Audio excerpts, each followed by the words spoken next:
Lower হাউসে যেহেতু এটাই গভর্নমেন্ট ফর্ম করে এবং গভর্নমেন্ট ফর্ম করতে গিয়ে যদি সমস্যা হয়, আপনি মেজরিটি মাইনরিটির প্রশ্ন তুলছেন, কিন্তু বাংলাদেশে সর্বোচ্চ ভোট পেয়েছিল একবার আওয়ামী লীগ 42%, এটা তো মেজরিটি না, সেটা গভর্নমেন্ট করেছে। আপনি 42%, 49% পেলেও তো গভর্নমেন্ট করতে পারবেন না। তো এইসব জটিলতার কারণে আরও একটু ভালো করে আমরাও বুঝি, মানুষও বুঝুক, এখনই করতে হবে এরকম তো কোনো বিষয় নাই। কিন্তু তার এখন যে জেদটা করছেন, এটা খুব প্রশ্ন তৈরি করে আমার মনে। কিন্তু আমি আবার ঠিক বিএনপির মতো বলবো না তারা ষড়যন্ত্র করছে, নির্বাচন বানচাল করবার চেষ্টা করছে, এগুলো বলছি না কেন, নির্বাচন যদি না হতে পারে তাহলে কি হবে? একটা ব্ল্যাক ল আসবে তো, তার মানে কনস্টিটিউশন সাসপেন্ড হয়ে যাবে, হয়তো মার্শাল হবে বা একটা টেক ওভার হবে, এরকম একটা কিছু হতেই হবে, থার্ড ফোর্স আসবে এক কথায়।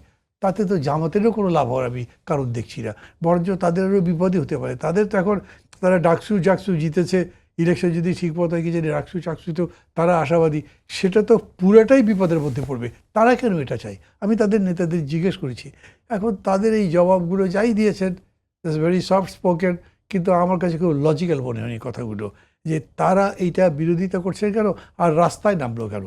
আমাকে বলছে, কি বলেন লিডার, আপনি তো কত বক্তৃতা করলেন, আন্দোলন সংগ্রাম এবং আলোচনা একসাথেই চলে। আমি বললাম যুদ্ধের ময়দানেও আলোচনা হয়, কিন্তু সেটা কখন?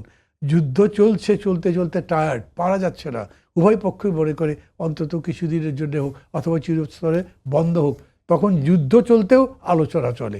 আন্দোলন তাই, আন্দোলনের চলে, সেটা নিষ্পত্তি করবার জন্য আলোচনা হয়। কিন্তু আপনারা আলোচনার টেবিলে আছেন, অগ্রগতি হচ্ছে, সেইটা ফেলে আন্দোলন রাস্তায় যাবে।